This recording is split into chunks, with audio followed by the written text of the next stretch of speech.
Hi, everyone. I'm Marlene Moore. I'm the author of Performing Without Fear, which is this book, and it's available from J.W. Pepper. The group, Performing Without Fear, is the one that I administer and administer with great joy because this is something that is very close to my heart. So, this message is directed mainly to the members of the Performing Without Fear group.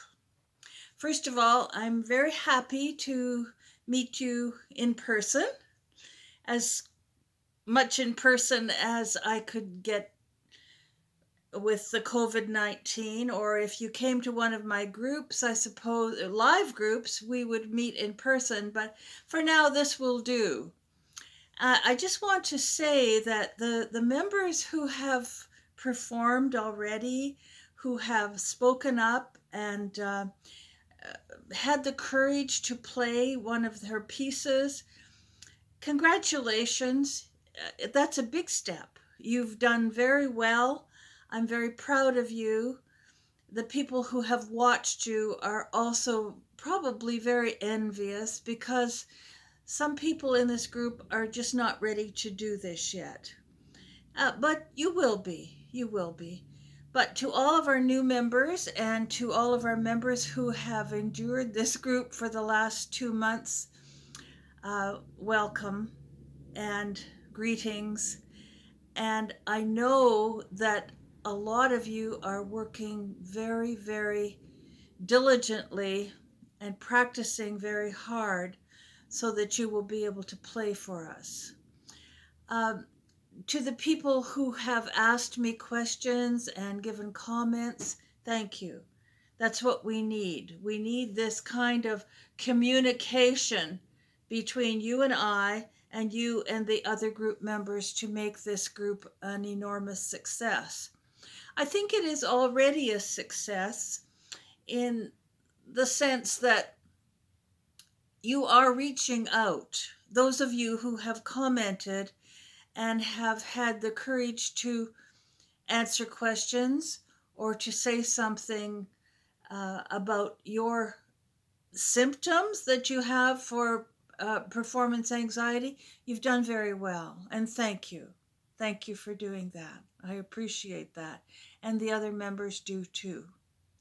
So I would like to talk to you for a few minutes with regard to my book, but more important, about you and me and anybody else who has stage fright, better known as performance anxiety. Um, you know something I want to say to you that I had to say to myself many, many years ago when I was learning how to get through stage fright. I want to say it's not your fault. It's not your fault that you have stage fright. Did you ever think about that? Why is it not your fault when you've thought all this time it was your fault? That maybe there was something wrong with you? There's nothing wrong with you. Nothing. There's nothing wrong with you. I'll tell you what's wrong and why you have it. Did you, when you were a child, ever have performance groups? Did your piano teacher ever have all of the students come to her music studio or her home and perform for one another once a month, twice a month? Maybe some of you did, but you don't hear of this very often. Usually, what traditional piano teachers do is they have one recital a year, maybe two recitals a year if you get really lucky. And we're terrified, absolutely terrified for these one or two recitals. what we should have had, and I hate that word should, but what might have been a whole lot easier was to let her have all of you play twice a month for, say, an hour and a half on a Saturday at her home. It makes all the difference in the world. Why? Because then we know what to do. We know how to feel. We know what to expect. So, you've probably heard that I have been the creator of the Back to Basics piano method. And the Back to Basics piano teachers, this is what they do. They have the 4 half-hour lessons per month. For the older students, they have 4 1-hour lessons per month. That's one lesson each week. In addition to that, they have 1 or 2 performance classes per month, every Saturday, twice a month, or once a month, depending on the ages of the students and so on. I used to have all of the young ones, age 3, 4, and 5, plus all of the older ones, including adults, all come on a Saturday for an hour and a half. And all we did was, guess what? Perform, perform, perform. They were taught their proper concert bow. They were taught how to walk slowly. They were taught exercises, physical exercises to help to reduce the excess adrenaline that we get prior to performing. They were taught all these things. And over this process, they learned what I like to call a reduction of their shakes and all the rest. Some of them never did have shakes and quakes. And that brings up another topic. Some people never, ever get stage fright. I think it's about 1% of concert pianists never, ever get stage fright. Wouldn't that be nice? We don't know why. It might be to do with their personality type. But I know a couple of them, and it's really amazing. They say, well, we're just show-offs anyway, so we'll get up there and do it. And I think that's great because I was never like that. Not ever, not ever, not ever. I was a shy little kid who was terrified. And it took me 30 years to get over performance anxiety. 30 years. From age 10 to whatever. It was a long time, a long, long time, and tedious and terrifying and very painful. And my goal in life was to get over stage fright. And little did I know at that time, you really don't get over it. What you do is you go through it. You go through it from one side to the other side. And I used to think stage fright had to be about this big. It had to be huge, maybe the size of my house. That's how big it had to be. But you know what?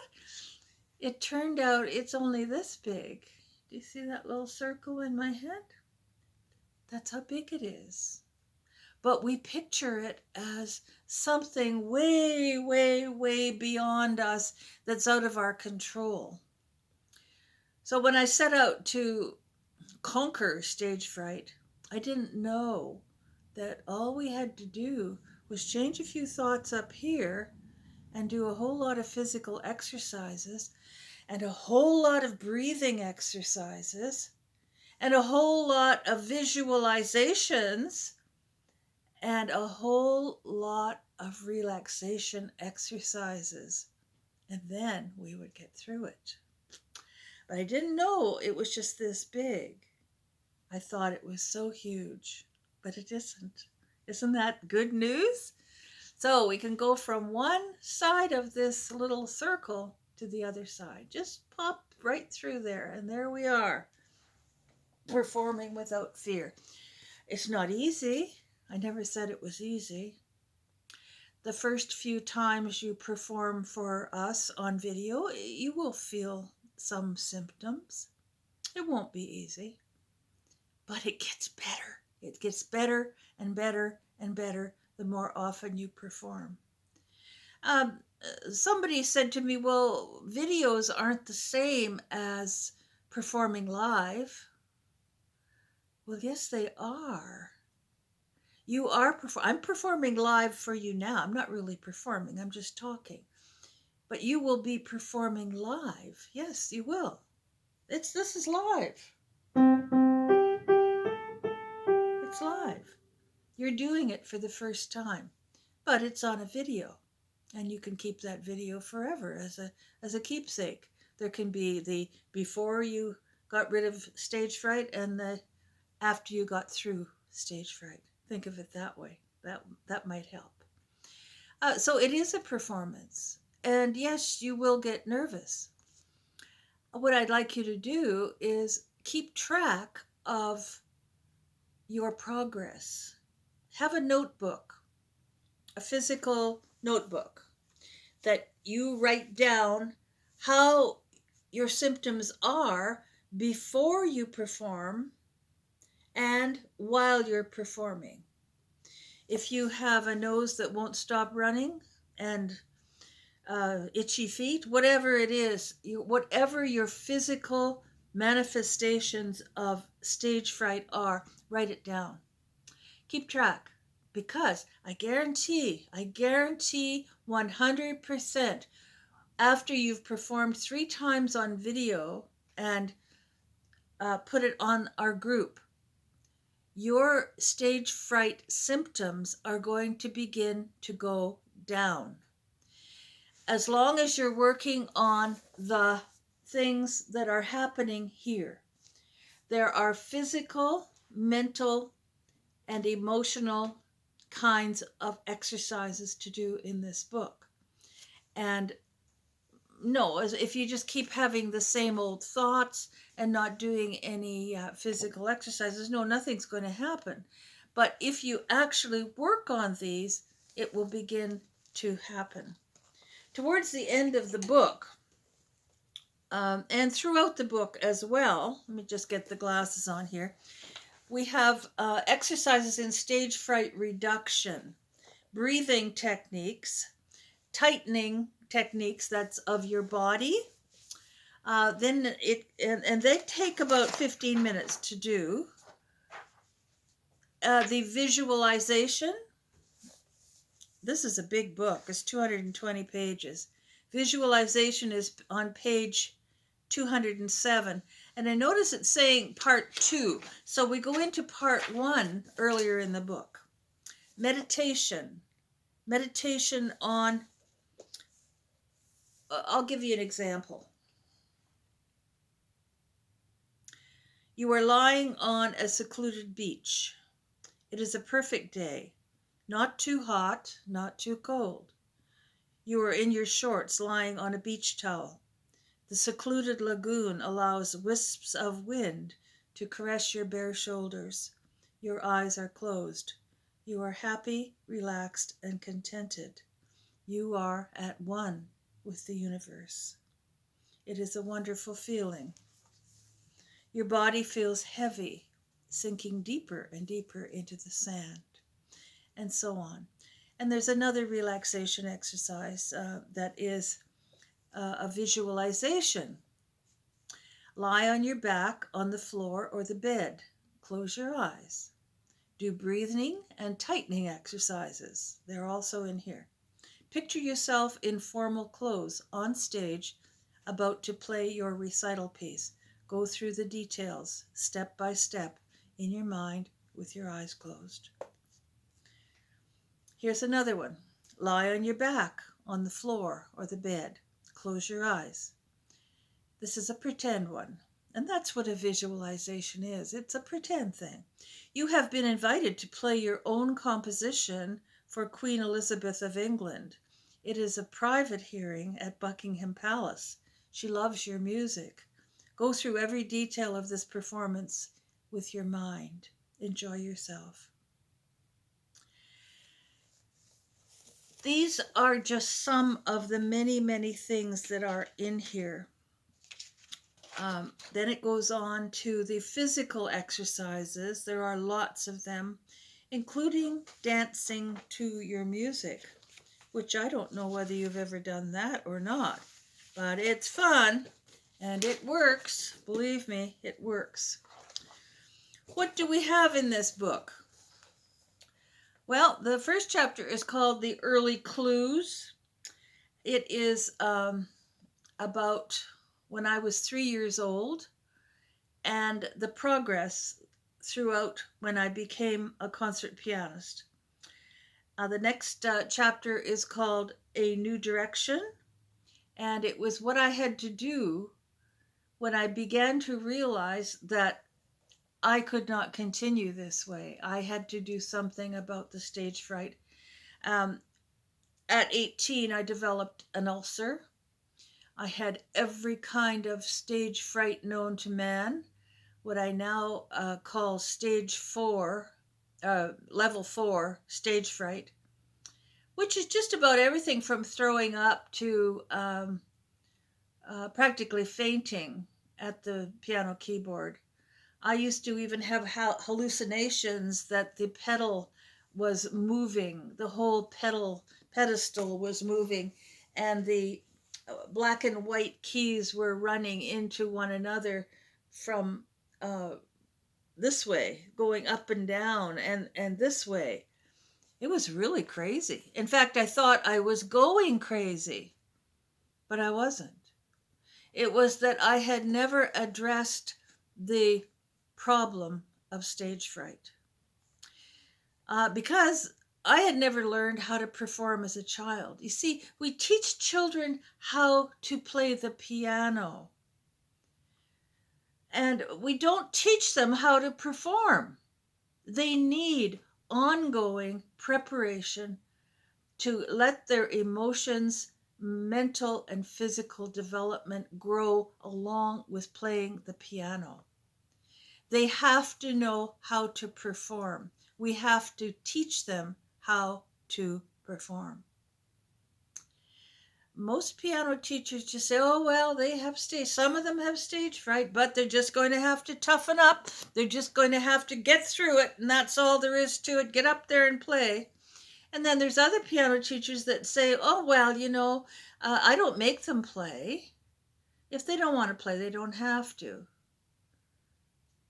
Well, what's the point of taking piano lessons or cello lessons or violin lessons if you can't ever play for anybody?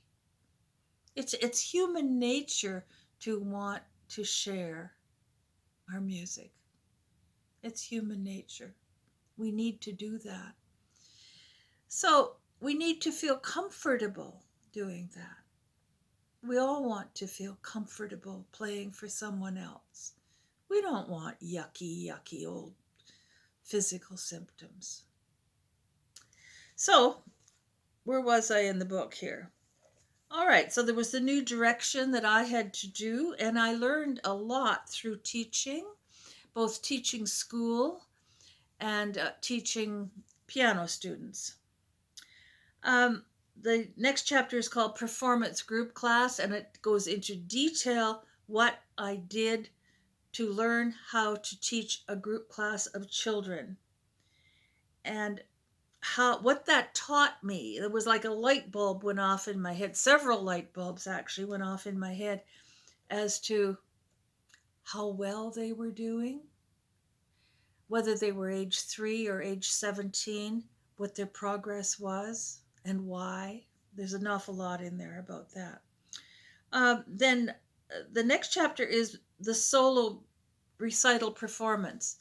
This was when I decided that I was ready to actually do an adult recital again. And there had been 16 years since I had tried. And I developed some techniques in myself that helped doing small recitals, but I wanted to do a major concert, and I did. So this is all about that and the preparations that I went through to do that. And that chapter is called the solo recital performance. The next chapter is to do with what goes on in our head with our physical brain while we are performing. And a lot in there about learning how to trust, talking about the left and right hemispheres of the brain. That chapter is called The Secrets. I called it that because, well, for two reasons. They were secrets that I had to find out in my head by reading, by learning, by experiencing. I've got this curious mind. I have to turn every stone over and find out the answers. So that was called The Secrets. And it's also that I wanted to share these secrets with you, and still do. So this was quite revealing. And the second half of that concert was when I got through the stage fright. I literally went from one side to the other side. It was amazing. My family couldn't believe what had happened. My son said, "It must have been because you were playing on a Bosendorfer piano." I didn't say anything. I knew that there was something that had happened inside of me. And I want that to happen to you too. I sure hope it will. The next part is to do with the concert tour that I did. I actually did two concert tours, one up the eastern seaboard of the United States from Florida to the Canadian border. I think there were 7 major concerts that were done there. And this was International Year of Canadian Composers, and I had been invited to do this in the States, and it was great. I met a lot of people. I had no stage fright. It was the adventure of a lifetime. It was wonderful. The second concert tour was also 1986, and it was from Halifax to Vancouver. And this was 1986, and it was the International Year of Canadian Composers. And I was playing my own music because I think you know I'm a composer. That's what I was playing. Also, this includes the beginning of the workshops that I did in teaching adults. And I started that by accident in Florida because the manager of one of the piano stores was very, very interested in performance anxiety. And he had this. He suffered from this. So he asked me if I would do some workshops. This turned into an amazing success. And I learned a lot. And actually, later on in my life, applied that to the Canadian people that came to me who wanted help. And we did workshops. And then I did workshops in the United States again. And then more workshops across Canada. And the success ratio was about 90%. I still keep in touch with some of these people. And the ones that succeeded were the ones that did everything that I mentioned in the book. Isn't that interesting? Then I talk about syndromes, the types of stage fright that people can have. I always thought there was just one type of stage fright, which would be sheer, stark, raving terror. That was the type I had. But there are several kinds of stage fright that I learned over the years. And then probably the most dramatic part of this book is called Case Studies. And these are actually stories of different people who have attended the workshops and their stories. And it goes on to the curriculum books for Back to Basics, and then finally the exercises that you can do at the end. I hope you'll get the book. I'm not just trying to sell books, but that's where you're going to find the information. I hope you will get back to me and let me know how you did. I've enjoyed meeting you. You can message me, you can text me, you can call me, you can get hold of me all through our little group, and I'm only too happy to answer your questions. Or if I don't have the answer, I'll try to find the answer. Okay, bye for now.